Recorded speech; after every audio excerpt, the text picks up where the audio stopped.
Hey HTDA, and to say I am excited to play Civilization VII is an understatement, considering I have played literally every Civilization game that has ever existed. This version of Civilization has a lot of things streamlined compared to the previous versions, which means there's a lot less micromanagement, especially in the late game, which I'm super excited about because that's pretty much where Civilization games go to die, at least in my experience. Now, a lot of other things have remained the same. We are still going to pick a leader in a civilization that will give us all kinds of different bonuses depending on who we pick and who we play. Now, you can actually combine leaders and civilizations in whatever way you want. The civilization is not going to be permanent. Every age you play with a different civilization, but we'll get to that later on. The leader is, however, going to be permanent throughout our entire playthrough. There are tons of different leaders in the game and civilizations in the game, and I'm going to make a guide on all of that stuff. But for now, let's actually start playing. And I was actually thinking of playing with Tecumseh. This guy is all about making friends with city-states, which will give us bonuses to food and production. It's always useful, but it also will make our military stronger. So basically, the more friends we have, the more power we gain. You might have seen other content creators picking mementos for their leaders, and that means you can pick additional abilities and bonuses to get yourself started. However, if you first start the game, you're going to start at level 1, and you will need to actually play the game to unlock some of this stuff. For example, if I bring Tecumseh to level 2, I am going to unlock something that I can bring with me for the next game, and that will give me additional bonuses. So for now, not something we have to worry about. What is interesting is that depending on who you pick, that will also allow you to pick certain civilizations for the next ages. You will be able to pick more than just these. You're not locked into these at all, but you will need to meet certain requirements. And this guy can always pick the Shawnee, the Americans, or the Mexicans. Every leader comes with a suggested civilization that makes sense if you compare it to where they lived in the world when they were actually alive. So for example, it makes a lot of sense to play Tecumseh with the Mississippians. However, you can play it with pretty much every civilization that you want. For example, I could play this guy with Greece, which would make a lot of sense because they get a lot of influence, which would make those getting those friends a lot easier. However, I'm just going to go for some flavor in my first game, and I'll just pick the Mississippians as suggested. These guys are actually going to be all about getting resources. They will get a lot of food adjacencies for that, and some other bonuses as well, some special units. They are actually pretty good at trading as well, so with all of these bonuses combined, I think we'll have a pretty nice all-round civilization to get ourselves started. It's worth noting that you don't need to start at the dawn of time. You can actually skip ahead to something more advanced if that's what you want to do, and you'll actually get some bonuses and things to place down so you don't start with just a single city. However, if you are playing your first game, that's probably not what you want to do. And it's kind of fun to play a game of civilization throughout the ages as well. But like I said, you can actually pick this. The first time you're going to start the game, this will not be there for some reason, probably to keep you a little bit less overwhelmed. But yeah, you will need to start a game, then go back to the menu and then click this, because as far as I can tell, there was no way to get this to pop up at first. I'm going to crank the difficulty up all the way to Deity, mostly because I want to start practicing on this difficulty level, because if you put it down further, the game is just fine to play, but it's not necessarily super challenging usually if you're used to playing Civilization. I'm going to leave everything else as it is, including the map size, which by default is apparently set to small, but that will hopefully make sure that the game isn't as long as it could otherwise be. There's a lot of options that you can pick from, including setting a seed, so if you want to play along with me on the same seed, put in this number in your own game and you can play exactly the same game as I am playing. But enough talking, let's dive into a game. And here we are, we have our first unit, which is going to allow us to found our capital. And let's look around. We have quite a few resources over here. We have gypsum, which is production based. We have some silk that's going to give us culture, some kaolin for food. We have wine for happiness, and we have cotton over here for some food and production. All in all, that's a lot of resources all around us, which is actually really convenient. Now, in terms of settling your cities, you can check out the gains on the tiles, but honestly, I wouldn't look in that too much, because this is going to drastically change as we improve our empire. But you do want to be near a lot of resources. It's worth keeping in mind that you can expand up to 3 tiles away from your city, but as you can see, everything is about 2 tiles away right now. A couple of these things are a little bit further away, but we have 3 resources. We settle right over here, and if we check the settler lens, we also want to be settling in the blue areas over here. That's going to allow us to get fresh water, which will keep our city happier. It's not something you typically need to worry about too much, but it is worth keeping an eye on that when you first found your cities. So yeah, let's select our founder and found our first settlement, which is going to be our capital. Now it's worth noting that even though there's a lot of yields around this capital, the only tile this city is actually working is the one that I've settled on so far. So you can see I'm getting some food, some production, and some happiness from being on this river, but I'm not actually getting access to all of this, and also not getting access to all of these resources. We'll have to expand our city and grow it in order to do that. You can also tell that just from clicking the city and seeing what it's actually producing. As you can see, I'm not getting all of this food, I'm just getting the 5 food from the single tile. Now I'm going to be able to build only a scout or a warrior for now. We all need to discover other things before we can build them. Generally speaking, a scout is going to be the first thing you always want to build, mostly because this is going to allow us to get a feel of what is all around us. A warrior is, of course, a lot stronger. It can actually attack, but that is not something we're going to be doing in the first few turns anyway. So let's go with the scout. Now there's a couple of other things to basically explain on the screen, so let me quickly walk you through it. You can see how much gold we're gaining here. This is going to help us to buy stuff. There is influence that is going to help us deal with other civilizations. There is science that's going to unlock technologies. There's culture that's also kind of used to unlock technologies, but of a different type. Then there's happiness. We want as much as we can get, mostly because, well, if our people are unhappy, they're not going to be producing much, so that's a bad thing. And the settlement limit is going to limit how many settlements you can have, obviously. If you go above this, you can actually go above this, that's fine, but you will incur a happiness penalty. So you want to stick close to the limit that you have in order to have as big of an empire as you can get, but not go over it too much, because that will be a very big problem.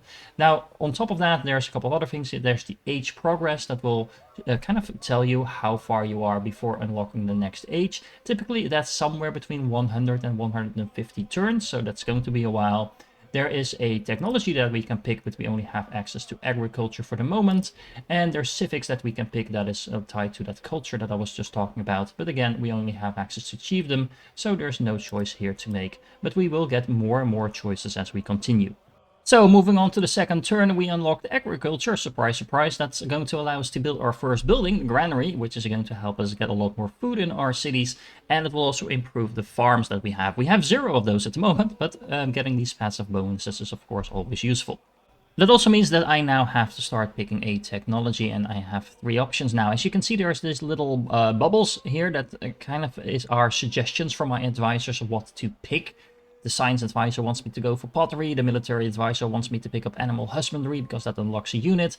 You don't need to pay too much attention to this if you don't want to. You might just want to go to the technology tree and kind of figure out what goes where. As you can see, this is the entire technology tree, and you might be wondering, well, is this it?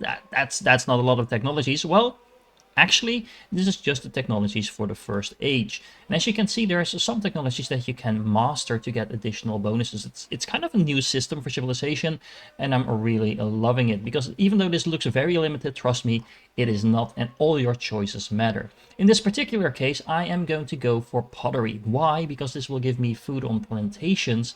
And if I look at where I am currently at, I am in between a lot of these things like cotton and, what was this? Kaolin, I think. Yeah, that is going to help us grow our city. So this is one of the resources I want to get first. And I'm pretty sure that is tied to plantations. So getting a bonus to that might make a lot of sense. And even though we can actually build a granary now, I'm going to produce a second scout, because getting the lay of the land is going to be super important. Speaking of which, we can actually see over here that there's the edge of the world over here. The world actually goes all the way around, but the top and bottom are going to be blocked off by ice. So we know we're actually near the top of the map over here. So that's very unlikely we'll find other civilizations over here. So we will probably going to explore initially in this direction over here, just to make sure we can grab any valuable land that we might find. We also have that first scout unit that can start moving around. Some of the terrain is a little bit rougher than other terrain, so you can see, for example, if I move over here, that's going to be as far as I can go. But if I move through the flatlands over here, I can move a little bit further. We're going to take a little step. I love how the fog of war is kind of lifted. And then we are going to use a special ability. As you can see, I have a couple of abilities. I can move, I can skip the turn, which is something we don't want to do for any future turns for now. We have a lookout ability that will increase the sight range by 1, but there's actually a more powerful ability called search, which also increases the sight range for one turn, but it's also going to allow me to discover things if they are nearby. In particular, what we're looking for is things like this. There are kind of like these goody huts over here. You can see them sparkling a little bit. They're sometimes hard to see because they all look different, but these will give us additional bonuses if we explore them. So we're basically going to beeline for that. Did I only find one? Yeah, I did. That's a shame, but hopefully we'll find a few more in the future. As a side note, look at this scout. It has a very angry looking dogs with it. And on turn 3, we can start growing our city. Now, the very nice thing about Civilization VII is that you no longer need to build workers and stuff like that to improve your tiles. You do that by actually placing down your citizens as you grow the city. You can see these little icons over here that kind of tell you what you're going to be placing. So, for example, if I place something over here, that will give me a clay pit. If I place something over here, that will give me a farm. Not only that, you can see the resource you're going to gain from that. So if I place down this farm, I'm going to get a food and a production, but if I place down the clay pit, that's going to give me 2 food instead. So you can kind of use that to determine what you're going to be placing down. You don't need to think too much about adding up different stuff. All that calculation is already done in here. However, if you unlock new technologies, that might change the yields. Typically it improves them, of course. So that is not yet factored into that. So if you know a little bit more about the game, you can get a bit more strategic about that. For now, however, the most important thing is that I want to expand my borders into this direction so I can pick up that kaolin as well as maybe the silk. In order to do that, I can place down this farm over here. Not only will that start working the tile, as you can see, look at that, looks very beautiful.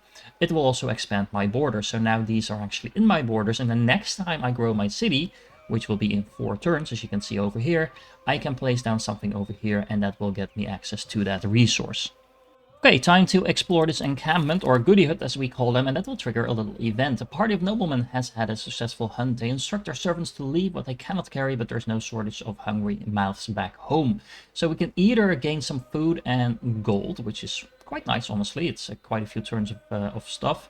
Or we can get a whole lot of happiness. I think for now, we're just going to go for the food and the gold, mostly because this is going to really boost the growth of my city. There we go, we are already size 3, so now I can instantly grow my city once again, and I can actually place this new citizen, for example, on one of the other tiles. I can pick whatever I want, but of course this tile is going to be super valuable because this is going to give me access to that kaolin, which is not just going to give me a very nice tile of 3 food and 1 happiness, it's also going to give me access to that resource. If we go to the resource allocation overview, you can now see the kaolin is actually assigned to my capital and providing 2 food over there. So that brings us up all the way to 11 food already. Feels like we're winning already, but yeah, famous last words and stuff. It's worth noting that if I had multiple cities and things like that, you can start allocating those resources and spreading them out to optimize what you're doing. But for now, of course, we only have the 1 city, so we'll need to deal with that. In this first episode, I am going to be explaining quite a lot of things, mostly to make sure that everyone can keep following along, because, well, I guess most of you might be new to Civilizations. If you're not, well, don't worry, there's going to be more sped up playthroughs later on. It's also worth noting, by the way, that we are at least close to the coast, which is going to be interesting in terms of the next age, the exploration age, where you can actually go on the seas. For now, we'll just need to deal with the more shallow water. I just move a little bit south. It looks like we have more coast over here, and I'm going to once again do a search to see what we can find. There seems to be a goody hut all the way over here, so we're going to want to go in that direction. There is a hostile unit over here. This is actually not a different player. This is one of the city-states. They will send out units, and they kind of act like barbarians in this game if you are familiar with previous versions. They will attack me. Not necessarily with their scouts though, because scouts can't attack, but once they find me, they might send over some hostile units, so I will need to make sure I am ready to handle that. But for now, I'm going to go further into the direction of this little hut. Once you use the search action, however, your turn is over, so it's worth making a stamp and then using that rather than just using it straight away. So it's something to keep in mind if you want to optimize that. And apparently by moving more south, we discovered a new continent, and our explorer is naming it Laurentia, okay? And apparently we start out in Australia, of all things. Well, that's interesting, but I guess that's what we're calling it. We are living in Australia, yay! So our second scout just got completed, and if I want to play it safe, I should probably produce a warrior, considering we are playing on Deity and I might get a tank pretty soon, but I'm actually going to go for the granary instead. Now the nice thing about Civilization VII is that you don't just get the yield from the building itself shown over here, which would be 1, it's actually going to already take into account all the other bonuses that it will get through my city. So for example, because I have a couple of farms and plantations, I get additional bonuses to that because that's what the granary does, but it's already included in this overview over here. So building the granary is going to get me 4 food. We also need to place down this granary, and because I am playing the Missisipians, I get a adjacency bonus from placing this building down next to resources. And there's another very nice thing over here, because if I would place it down over here on top of this farm, I am going to be replacing the farm with an urban district, so it would remove the farm. But because I do that, that citizen that was working this tile can no longer do that, so I can once again grow my city and, for example, grab the silk over here. And look, I expanded my borders just by doing that. So just little tiny combos that you can use while playing the game that are really, really nice features, I think, for Civilization VII. My second scout is going to go up north and see what's over here. And in the meanwhile, I found a pretty nice location over here to settle a second city. Especially this tile over here. Let's see if the game agrees with me. Let's put it, yeah. Well, obviously, this is a very nice tile. And why is it a nice tile? Well, there is a lot of resources very close by. If I place my city somewhere over here, I can get access to this gypsum, to this incense that would give me more science, but also to the gold, which is going to make buying buildings a lot cheaper. There's also some horses in case we want to make some cavalry units a lot stronger. All in all, this is a very nice location. Okay, so I can once again grow my city, and I actually have some decisions to make because I have the gypsum over here, the wine over here, and the cotton over here, and I can only move myself in one direction at a time. I'm actually thinking to build a clay pit over here because I am currently investigating pottery, which will make those clay pits give me some production, and the cotton that we will move towards will actually also give us some food and production. This is a pretty useful resource to have in the early game.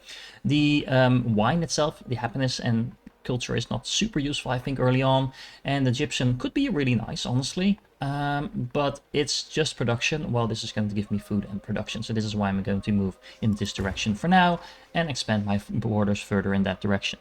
Meanwhile, let's do another search over here. We have some, what is this, furs? Hides. It's a lot of production. There's a lot of snow over here, not surprisingly. There is another goody hut in the water, actually, so that's something to pay attention to. Like I said, they might sometimes be hard to spot. I don't see, oh, actually I do see another goody hut over here in this direction. Yeah, I'm probably gonna want to grab both of those, but I think I'm going to prioritize moving this direction first, mostly because I want to know where everyone else is, because I'm a little bit surprised I haven't really encountered anyone other than that one explorer that we saw earlier. Me and my big mouth. I took one more step with my explorer to the south and I found Tipunan, and these are some hostile Bukkalot people. The names are really interesting, that I can befriend if I would have 170 influence, which I do not. That's going to take a little while. In the meanwhile, these guys are going to be hostile to us, so yeah, this warrior might start attacking my explorer, and I kind of want to get the hell out of there, but I can't, so yeah, there's that. However, because we met a new city-state, we do get a little bit of a narrative choice, although there's not much to choose from over here, because I can just click close and get 25 influence. Basically, Tecumseh was talking to the people, they didn't want to become our friends, and he sighed and broke up his peace pipe. Well, anyway, 25 influence is going to help us get closer to that level we need in order to start making friends with them, which we definitely want to do because we get all kinds of nice bonuses from that. Oh look, there's another scout over here that's actually not hostile to us. It's again from a city-state, so not a different player, but this one is not red, as you can see, and this city-state therefore will be already neutral to us, which makes it easier to become friends with them. Alrighty, so we have pottery unlocked now, which means we can build the brickyard, which is quite a nice production boost if we have some clay pits and mines going. And we also gain the passive food on plantations and production on clay pits, so both of which we actually have, so just unlocking this technology is already going to give us a boost. I'm going to move on to animal husbandry now, mostly because I like the saw pit as a building, but also because this is going to give us the burning arrow special Mississippian ranged unit. This is just a better archer basically, but we might as well make sure we take full advantage of this special unit. Okay, wow, this city is in an annoying location. All these mountains are blocking my way to this goody hood over here. And, well, luckily the warrior is not attacking me, but I'm pretty much going the very long way around.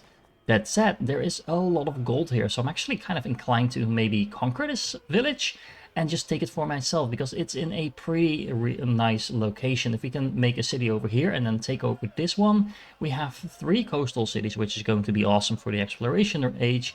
And we have 1, 2 gold, we have some resources over here. Honestly, maybe then we might not even need this. But yeah, long story short, this is a pretty prime location, and I'm totally considering maybe taking these guys over soon. And speaking of goody huts, the goody hut that was over here is now no longer there because the Persians took it, and we have met our first enemy civilization, or well, rival civilization I should say. They don't need to be enemies, they can be your friends. There's one hut alone that sits at the center of the world, and it's mine. Okay, I guess. We can take a couple of different routes here. We can just spend 0 influence and nothing will change. We can be hostile to them actively, but this will actually cost us influence. Or we can be nice to them and just make friends. I'm not entirely sure what I want to do here, because honestly, we want to be friends with a lot of these city-states, not necessarily with our neighbors. Although being friends with your neighbors is not necessarily a bad thing. For now, I think I'm just going to save it up and see if we can actually gain some of those resources from the city-states by making friends with them.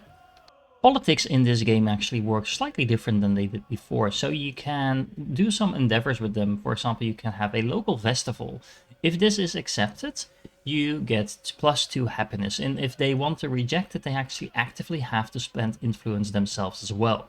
If it is supported, which will also cost them influence, you actually gain even larger benefits. So you get 3 happiness per turn rather than the 2 that I would get normally. The other leader also benefits from just letting this go, and they will actually gain influence. Similarly, there's other types of things that you could do. For example, military aid would make your units better, but it would give them gold. Some of them are better than others. I mean, making your own unit stronger is probably always a good thing. Giving the other person influence in exchange for happiness, maybe not so much. I don't know. The same holds for making war on other people. So if you want to hinder your relations, you actually need to actively be mean to them before you can declare war. And the meaner you are, or the less reputation you have, I should say, the easier it is to actually declare that war. Now, long story short, I am not going to spend anything on this so far because I want to focus on those city-states first. And we unlocked our first civic. This is chiefdom, and that gives us some culture on the palace and production and science. All of that is very welcome because that's a relatively large boost, even though these are small numbers. And it will also allow us to change our policies. Our policies are basically these cards over here that we can slot in, but we can only pick a limited amount of them. So we need to, in this case, pick between getting additional culture and production or science on the palace. Now, I'm actually going to go for culture. The main reason for that is that this will actually give us quite a substantial boost, of course, to our culture, and it will allow us to get even more of those civics going relatively fast. So like I said before, the civics are basically a second technology tree, or you could say 2 more technology trees, because you have the default civics that we have over here that will allow us to unlock things like mysticism to get some religion going, or discipline in order to get our first army commander, or you can go for the Missisipian civics. These are special civics just for our civilization. And they unlock typically very nice things as well. They unlock the special buildings that you can only build as this civilization. There are things in here like increased settlement limits. In other words, there is a lot of good things to pick here from. But I think I'm just going to start out with mysticism, get some religion going. The earlier you pick this up, the better choices you have remaining, because there's only a limited amount of types of religions that you can pick. So getting this going early is really good. But then again, getting an early army commander is also very good, and pretty much all of them are good, so we kind of want to pick up all of them as we can. Now we have become slightly civilized. We also need to pick a government, which will only trigger basically once we have a celebration, but that will happen, and it will allow us to pick a boost between one of 2 options. I am gonna go for oligarchy because this will allow us to pick the food production or production towards buildings. I know for sure that I'm going to want one of those, and they're always going to be beneficial, but getting additional culture right now, maybe.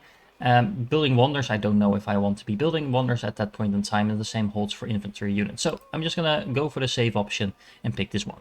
Our capital can once again grow, and let's just plop down another farm over here, so we are very close to getting that cotton going.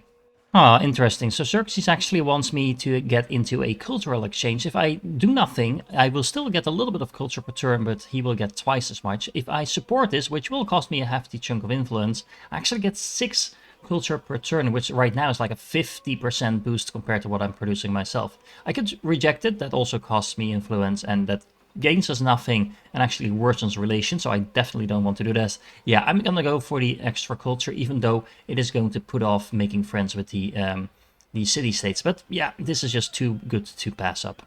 This brings us all the way up to almost 20 culture per turn, but if we look at how much Xerxes himself is actually producing, well, the answer is pretty much twice as much of everything, if not 3 times as much. So yeah, we're a little bit behind, but hopefully that's not going to be a problem in the long run. But that does mean that on Deity you do need to, well, pretty much optimize the hell out of everything if you want to survive. Speaking of optimizing, there is some optimizing we need to do right now with a narrative choice. These are random events that will pop up, and right now basically our people are seeing our comment and asking us what that will mean. We can say fortune awaits the people and get 150 gold, or we can say something about the next hunt being fruitful and get a free warrior. I am going to go for the gold, and I'll show you why. There's a couple of reasons you could give for going for the gold. First of all, if you look at the amount of gold we get, 150 gold would be 30 turns worth of production, where a warrior would take me 5 turns to make my city. So those are not entirely the same things, but 30 turns versus 5 turns kind of gives you some idea maybe of the value. However, if I would go to the purchase tab in my city, I could just buy a warrior for 120 gold. 120 gold is cheaper than 150, so I could get my free warrior and have 30 gold left over. So the gold in this case is just strictly better. Now I can spend that gold for other stuff as well. I could just outright buy a settler, which honestly might not be a bad idea, and get that going. Or I could just buy myself a brickyard and have my city grow even faster than it already is, and also get some production that would go towards everything else as well. I'm actually going to go for that because this is a 50% increase in my production right now, and it will only get better because this will give us production on pits, mines and quarries. Probably going to be building a couple more of those, and well, just getting this going is never a bad thing. In order to get that food though, I do need to make sure I place it next to a resource, because remember, I'm playing the Mississippians, so I get a resource adjacency bonus. So over here, for example, in this otherwise kind of boring flat grassland will be a perfect location. It also makes me even closer to the wine already. So all in all, this is a pretty nice development. Actually, my city also gets to grow, and now we have this bonus to the clay pits. This tile suddenly has become very juicy. There's 2 food and 2 production over here. Yeah, I'm just gonna go for that, even though it doesn't have a resource on it, but this is such a major production boost. Look at that, I now have 11 production, and that warrior is only going to take me 2 turns compared to the 5 that before. The settler went down from 10 turns to 5. This is just going to ramp up my production speed, and therefore my development a lot further than what we had just a turn ago. And well, my scout finally made it around the corner, so let's see what we can do over here. Farmers have been toiling over a stony tract of land with little success. If nothing can take root in the ground, maybe something can graze over it. So we can actually turn this tile into a horse resource, or we can just get a tiny little amount of food to our city. I'm actually going to turn it into a horse, and that means that we should now see horses popping up over here. Are they here? Yeah, I just needed to turn on and off the tile view, but yeah, look, we have horses now over here. This is a very juicy location now, and probably the direction I want to put my cities in still. I'm not even sure I want to settle here. Maybe I should just, well, yeah, I probably still want to settle here, but look at the amount of stuff over here. This is a very, very nice set of real estate. There's not that much going on over here just yet. We do have some resources up here as well, although these tundra tiles are not, well, they're not the worst in the world, honestly, but well, options, options, options. Xerxes really has a lot of influence to spend, apparently, because he wants to have some open markets with me. This time around I'm going to pick the neutral option because, well, honestly, I want to start saving up some of that influence now for some of the city-states, because remember, we want to be friends with those as well, and that actually takes a little while to get going. In the meanwhile, the granary is finished. We built all the buildings we can actually so far. That was quite a bit of an investment, but I think it's paying off because our city is going to grow like crazy now. And we can start building some warriors and settlers. I'm tempted to go for the settler first, but the smart thing is to get a warrior so we can actually guide it, make sure the safe place is safe, and we don't run into nasty barbarians trying to kill my settlers on the way. In the meanwhile, another goody hut. We can pick between pretty much 1 turn of production and food, which honestly is not that bad, but this is 75 happiness, which is going to be almost 10 turns worth of that. So I'm going to go for the happiness this time around. which actually means that we're only 5 turns away from getting a buff temporarily for 10 turns, so that's kind of nice. Uh-oh, we have a river flooding over here. The nice thing is that actually this flooding river gives us extra production and food on some of the tiles, but it might also cause damage. Did it actually do any damage is the real question. Let's see. Thankfully, damage appears to be light. If I now check my city, no, it doesn't look like anything got damaged beyond the point of repair, basically. So we basically just got a whole lot of free production and food. Yeah, look at these tiles. They're actually really good now. This tile in particular is worth picking up. Not only will it get me closer to the cotton, which I was initially heading for, but look at that, 3 food and a production. Nice. We also got word of an international incident because apparently Xerxes was settling too close to another civilization's capital. And as a result, we got 60 influence. Not entirely sure why, but I'll take it because that is actually going to bring us very close to being able to befriend these guys. So let's check if I can actually do this now. Yeah, we can start befriending them. Now, if we do this, we will spend 170 influence. I know we might want to conquer them at some point, but if we can make friends with them and we can trade with them, we can get the resources that way. And this is basically going to mean that we need to spend 30 turns befriending these guys because they started out hostile. And then they will become our friends and we can actually count on their help. If we get attacked, we get all the bonuses we get from our leader. But yeah, there's a bit of an investment. Now, as soon as we hit the 15 turn mark, they will stop attacking us. So this is the most important part, because that also means that we don't have angry neighbors living very close by. And they're kind of being a buffer between us and the rest of the world to the south. So all in all, this is a good thing.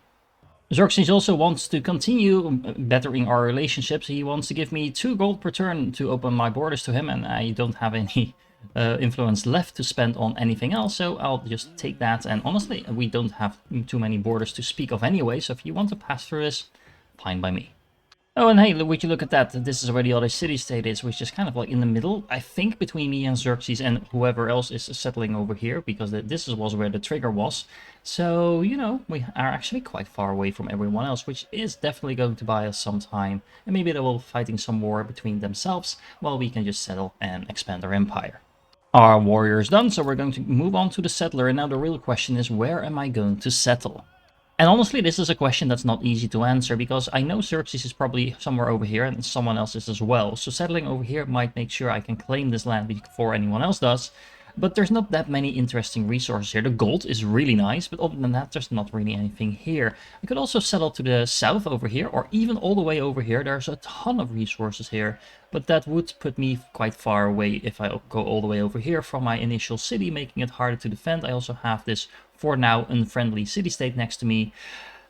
So I might just go with the original plan and settle the city over here. Now the downside here is that this is actually not on fresh water, so I could move it a little bit to the side, but that would move me out of range of some of those resources. So yeah, lots of pros and cons there, and I think I'm just gonna go with the advice over here, because that would put me in the range of the gold. So again, we just pick up gold similar to over here, and we have, I think, 1, 2, 3, 4, so 5 resources in total actually in the range of the city. So that's quite nice with all the adjacency bonuses that we get.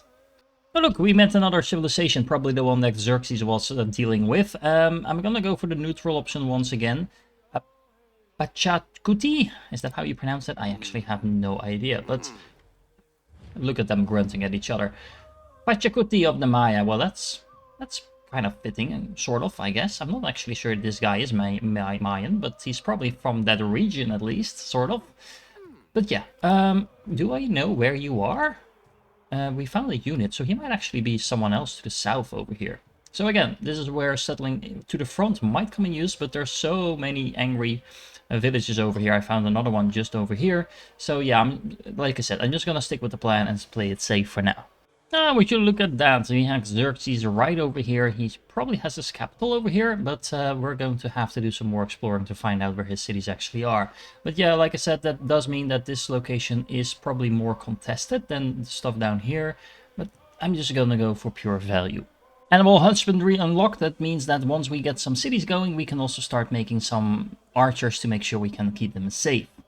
And we can continue growing our city towards the cotton, and look at that. That's another very nice tile right for us with 3 food and 1 production. In terms of what technology to go for next, I'm really torn between writing, that would give us the library that we could build and then get a pretty significant boost to science, or masonry, that would pretty much allow us to do the same thing, but with the monument, that would give us a boost to culture. Now, we're already doing okay on culture. I wouldn't say we were doing great, but it's okay.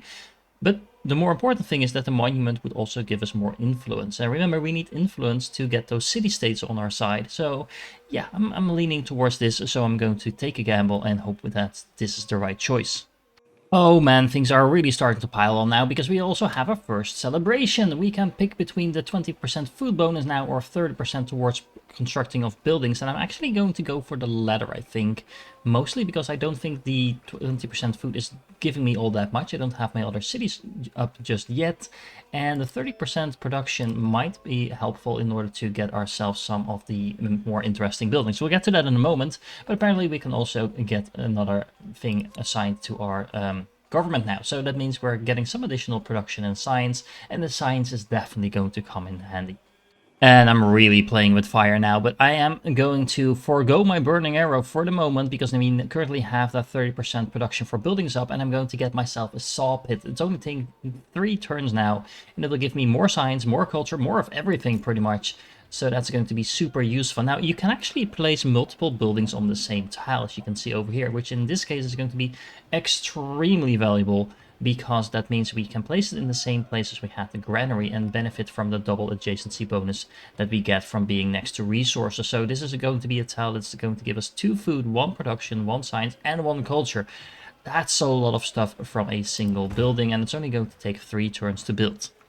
Meanwhile, Xerxes is keeping busy. He has his city over here, a city over here. I still haven't found the actual cities, but he has another settler already good to go. So he's about to found his 3rd city. The Pacuti with the Mayans are only on the 1st city as well, so I'm not that far behind. Although I don't want to look at the actual production because, well, the AI is kind of cheating, but I'm way behind on pretty much every account.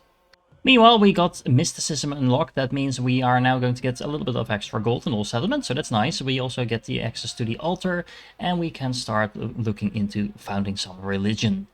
Now, the gold in all settlements is not automatically available. It's one of those things we need to slot in our government. We only have 2 slots, and I actually don't want the gold if I compared it to getting 2 culture or 1 production and science, because my science is really low. So yeah, I'm not going to do anything with that for the moment, but at least now we have that option available to us. Another narrative event. A new prophet rises from a death-like slumber. Shedding his old life, he relates a vision of a forked road, one path leading to joy, the other misery. He repeats the warning sent through him by the Master of Life. Some evils cannot be redeemed, but the future may yet be saved. Tecumseh listens closely to the prophet's word. Then, extending a hand, he helps his brother to his feet. Well, so we can either get a quest to defeat 3 units, which is very doable, and if we do that, then we will get a free warrior, so kind of nice, I guess. Or we will be able to get a quest to become a suzerain of an independent power and get 50 influence. Considering this is something we want to be doing anyway, we're already working on this. I think this is kind of an like obvious choice, and if we get 50 more influence, we can spend that to become suzerain of another city-state. So let's go for this option for sure.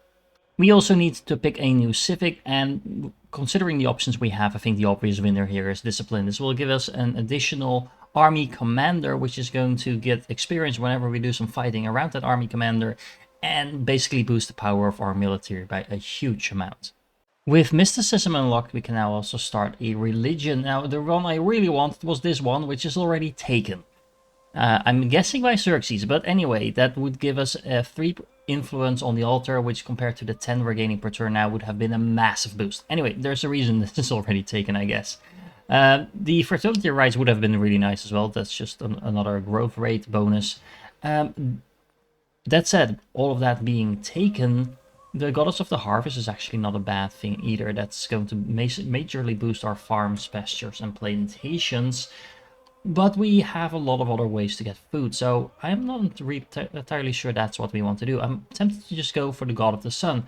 This gives the altar itself just a little bit of everything, and compared to a lot of other bonuses, this is just guaranteed additional stuff, while the other things are kind of like meh. You could skill them up. For example, let's say, for example, the science over here.